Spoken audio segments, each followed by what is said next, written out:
Staying informed is important, but so is staying focused.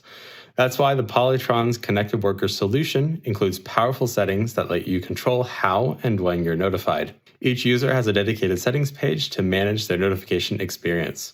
You can set a priority threshold, meaning you'll only be notified for conversations at or above a certain level, so lower priority chatter doesn't interrupt your work. You can also choose which systems you want to follow.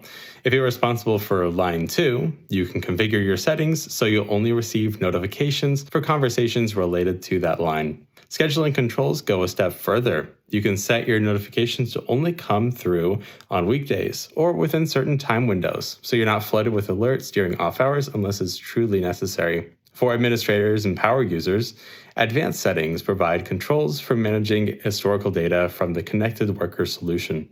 This information is stored in the TrakSYS database, so you can configure how long data should be retained and set up automatic archival or deletion of expired records. Together, personal and advanced settings make sure the Connected Worker solution fits how your teams actually work, delivering the right information to the right people at the right time without overwhelming them.